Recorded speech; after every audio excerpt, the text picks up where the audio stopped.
प्रिय विद्यार्थियों, हम गांधी दर्शन पढ़ रहे हैं और मैं कहता हूं कि गांधी दर्शन को समझने के लिए गांधी को समझना जरूरी है और गांधी को समझने के लिए यह जानना जरूरी है कि गांधी ने किया क्या और गांधी ने किया क्या। यह जानने के लिए जरूरी है कि हम उनका प्रारंभिक जीवन पढ़ें, जहां से उनका निर्माण शुरू होता है, वह हमने पढ़ लिया। फिर हमारे लिए यह देखना जरूरी था कि दक्षिण अफ्रीका में गांधी जी ने सत्याग्रह के कौन कौन से प्रयोग किए और उनके नतीजे क्या रहे। उसके बाद हम देख रहे थे भारत के राष्ट्रीय आंदोलन में गांधी जी की भूमिका। 1915 में जब वे भारत आ गए थे तो उनके सामने मैदान खुला था। वे चाहते तो राष्ट्रीय आंदोलन में कूद सकते थे। कांग्रेस जैसा बड़ा संगठन अपना नेतृत्व सौंपने के लिए तैयार बैठा था उन्हें, लेकिन उनका ये निर्णय था कि पहले मैं भारत घूमूंगा, इस भारत को थोड़ा और समझूंगा और करीब से समझूंगा। उनके गुरु गोपाल कृष्ण गोखले की भी यही राय थी। तो उन्होंने अहमदाबाद में अपना आश्रम बनाने की तैयारी शुरू की। दूसरी तरफ उनके सामने कुछ चुनौतियां आईं। 2 किसान आंदोलन, चंपारण और खेड़ा, और एक मजदूर आंदोलन अहमदाबाद का, और इसके साथ असहयोग आंदोलन, जो कि गांधी जी ने एक पूरी योजना के साथ इस देश को दिया था। और उस असहयोग आंदोलन में खिलाफत आंदोलन भी जुड़ गया और इन आंदोलनों से गांधी जी ने बहुत कुछ सीखा। दक्षिण अफ्रीका के जो प्रयोग थे, वे प्रयोग भारत की मिट्टी में किस तरह से हो सकते हैं, यह उनको समझ में आ गया। और गांधी जी के बारे में भी लोग जान गए कि ये किस तरह का आदमी है। अंग्रेज भी जान गए कि यह आदमी झुकने वाला नहीं है, झुकाने वाला है, और अपने तरीके से झुकाने वाला है।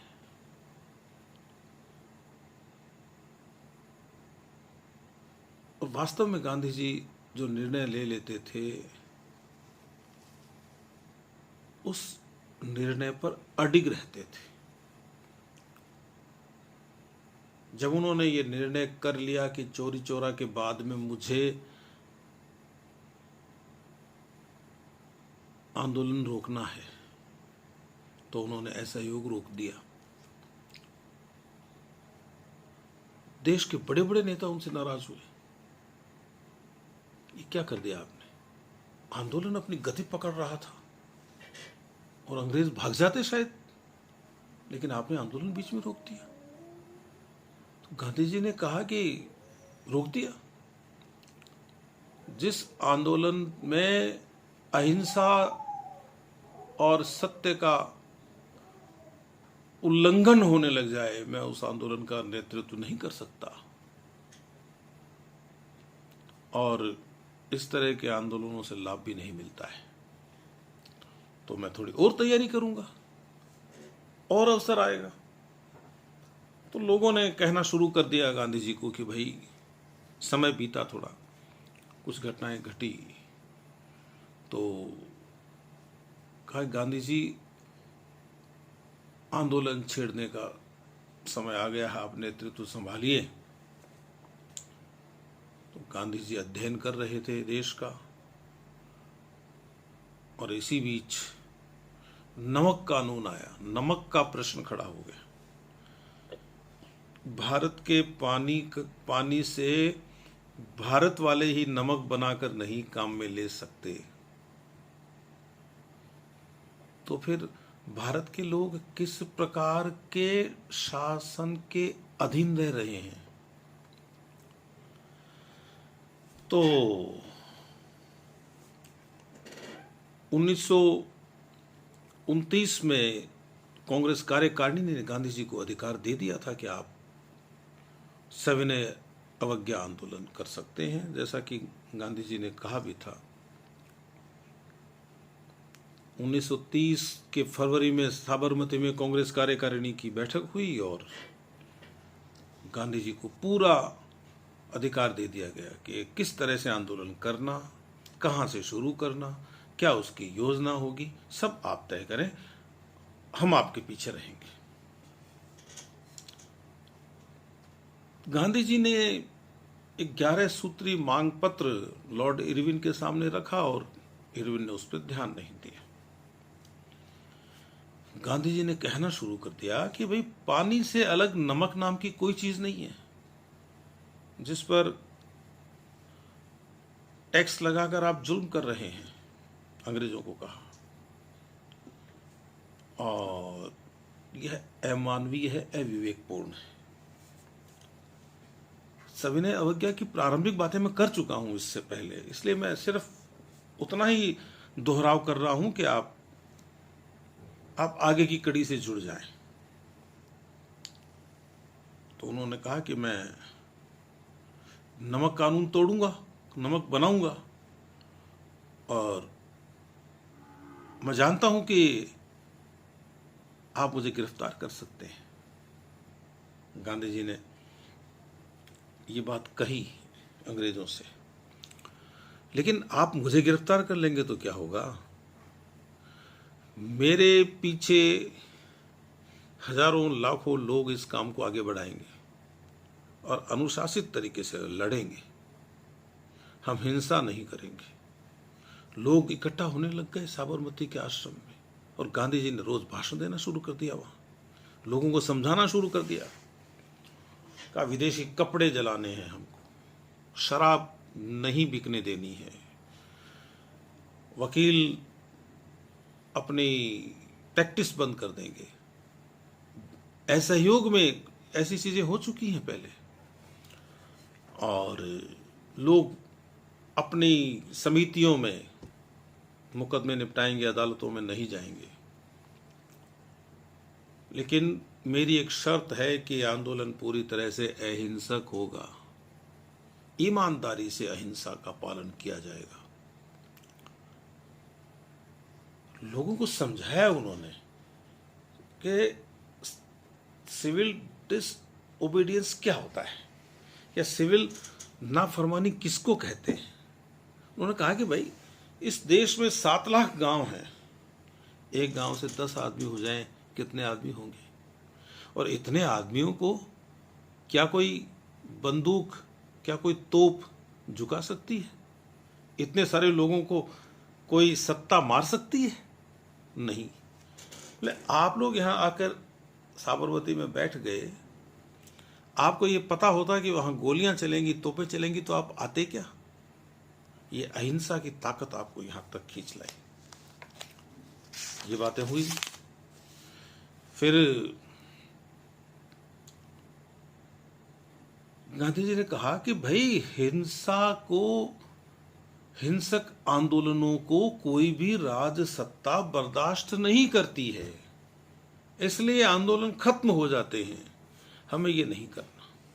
गांधी जी का खूब अच्छा स्वागत हुआ, तोरण द्वार बने, लोग झंडियां लेके खड़े हो गए, लोगों ने सड़क के किनारे चरखे काटने शुरू कर दिए, और एक पूरे देश में एक हवा चल पड़ी। हवा क्या, एक लहर चल पड़ी। गांधी गांधी गांधी, ये क्या करने जा रहे हैं गांधी? अंग्रेजों को समझ में नहीं आ रही थी बात, जबकि वो असहयोग देख चुके थे, और उस समय तो उन्होंने कहा था कि ये चलने वाली चीज नहीं है, दुनिया की सबसे बड़ी सत्ता को और भारत वाले हटा सकते हैं क्या? तो गांधी जी का जवाब यह था कि एक दिन जरूर हटेंगे, शुरुआत हो चुकी है उसकी, और उसी की आगे की कड़ी है ये। तो देश में कई जगहों पर, कई स्थानों पर, और ये सिविल डिसओबीडियंस शुरू हो गया। नमक बने कई जगहों पर, मैंने पिछले व्याख्यान में बताया था। और धीरे धीरे ये बात साफ हो गई सरकार के सामने कि कुछ न कुछ करना तो पड़ेगा। सरकार असमंजस में आ गई कि लोग लाठियां खा रहे हैं, लोग मार खा रहे हैं और वापस प्रतिकार नहीं कर रहे हैं। एक जत्था जाता है, मार खाता है, उसकी जगह दूसरा आ जाता है। क्या क्या हो। पेशावर में तो जो निहत्थी थी भीड़ थी उस पर गोली चलाने से इनकार ही कर दिया गढ़वाल रेजिमेंट ने। बोले हम अब गोली नहीं चला सकते। उधर ये जो पेशावर का आंदोलन है, इस आंदोलन के पीछे गांधी जी के मैं अनुयायी तो मैं क्या कहूं खान अब्दुल गफ्फार खान के लिए, लेकिन गांधी जी को बहुत ज्यादा मानने वाले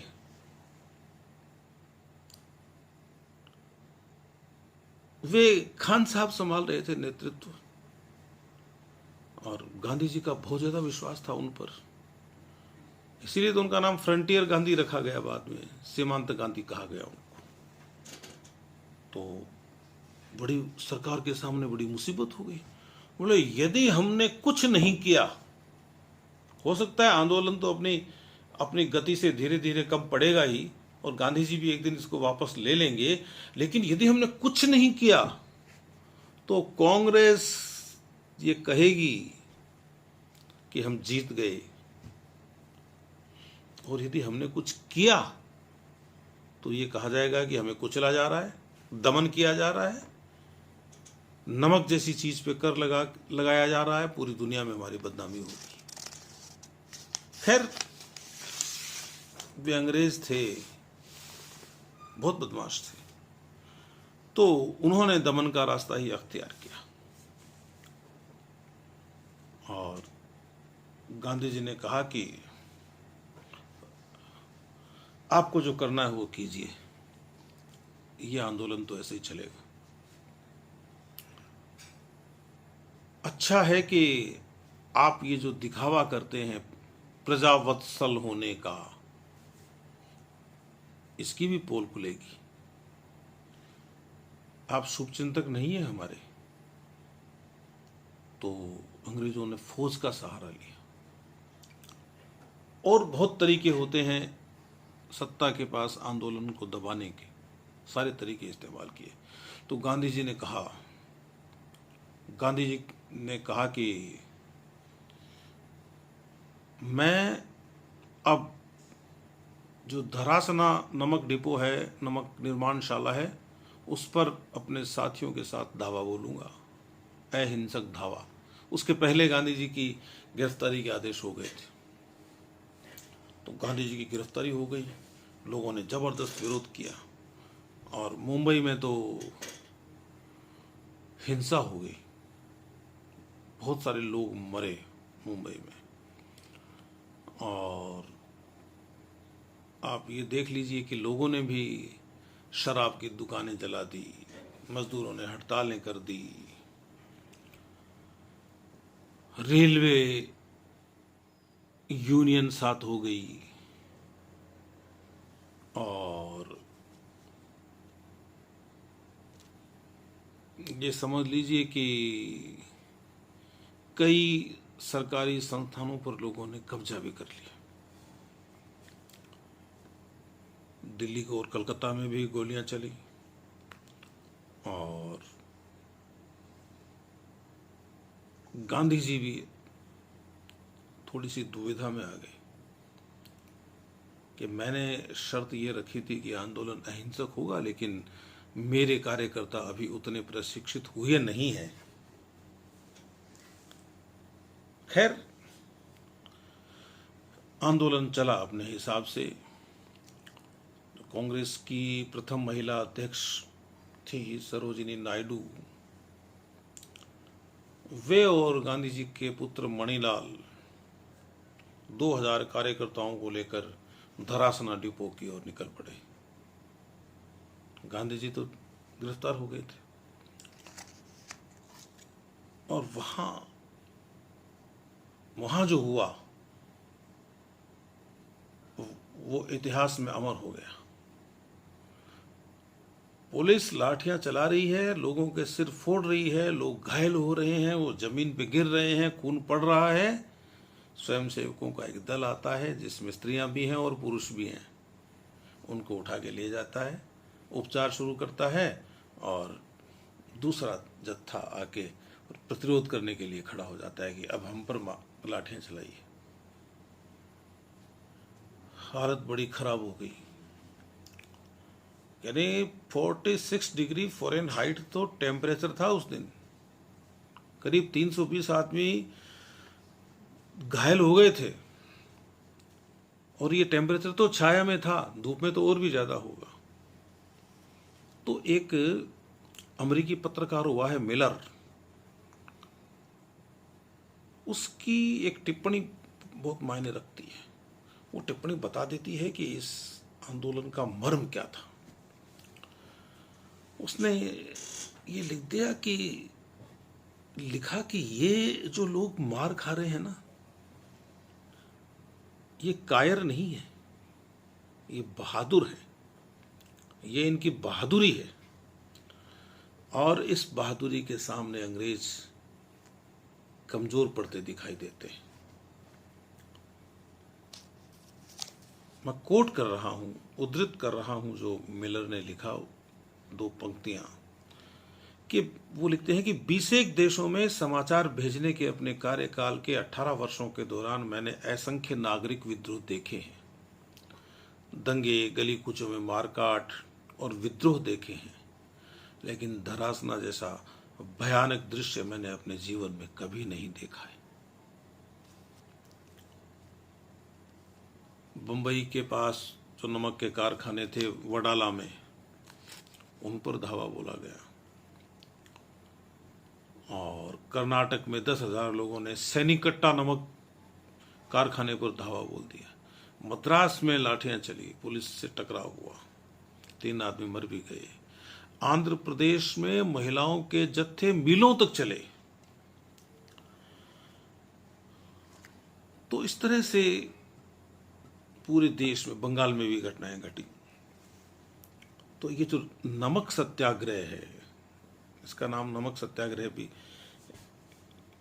है, नमक सत्याग्रह भी कहा जाता है इसे। तो गांधी जी ने तो महिलाओं की भूमिका की बड़ी सराहना की है। बोले हम बिना अर्थ के ही इनको कमजोर मानते हैं, उनका अपमान करते हैं, यह उनके प्रति अन्याय है। जो महिलाएं पर्दे में रही थी, जो युवतियां थी, कुछ बाल विधवाएं भी थी, सामान्य अपने घर की महिलाएं शराब की दुकानों के आगे जाके बैठ जाती थी, नहीं हटेंगी, मार लो, लाठी चलाओ, हटेंगी नहीं। गांधी जी ने कहा है। मुंबई में कांग्रेस ने अपने स्वयंसेवक नियुक्त कर दिए कि तुम देखो कि कहां विदेशी माल बिक रहा है, और जो लोग चोरी छिपे विदेशी माल को बेच रहे हैं उनकी एक लिस्ट बनाओ। उनको ब्लैक लिस्टेड किया गया।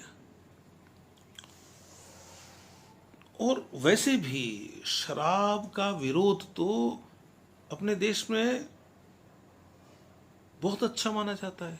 एक गंदी और एक बुरी चीज का विरोध किया जा रहा है। अपने देश में तो शराब नहीं पीने वाले को अच्छे चरित्र का माना जाता है, ज्यादा अच्छे चरित्र का माना जाता है। और यदि इस तरह से धरने देने से देश के लोगों का चरित्र उज्जवल होता हो, अच्छा होता हो, तो कौन माता बहन इनकार करेगी इस आंदोलन में शामिल होने से।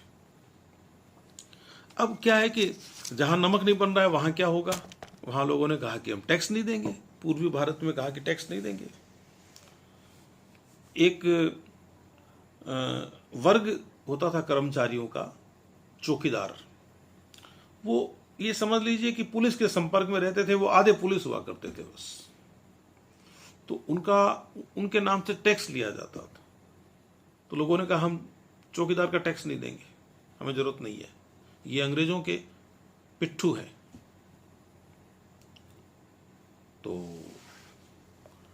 बिहार में हुआ ये ज्यादा, नहीं दिया लोगों ने टैक्स, और जहां जरूरत पड़ी वहां टकराए पुलिस से। और भागलपुर जिले में एक गांव है बिहपुर, वहां पुलिस ने कांग्रेस का जो आश्रम था उसको कब्जे में ले लिया।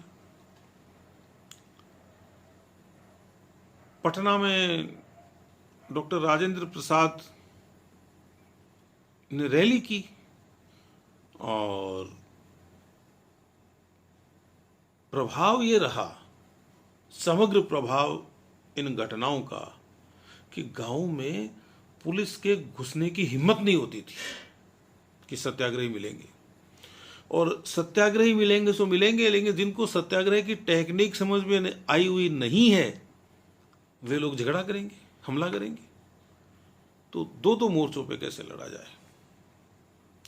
खैर, गुजरात के खेड़ा में जहां पटेल ने बारदोली आंदोलन में अपनी बड़ी भूमिका निभाई थी, वहां लोगों ने कहा कि टैक्स नहीं देंगे। पुलिस के आदमी आते, जो सामान होता वो उठा के ले जाते, गाय भैंस खोल के ले जाते, लेकिन लोग डटे रहे।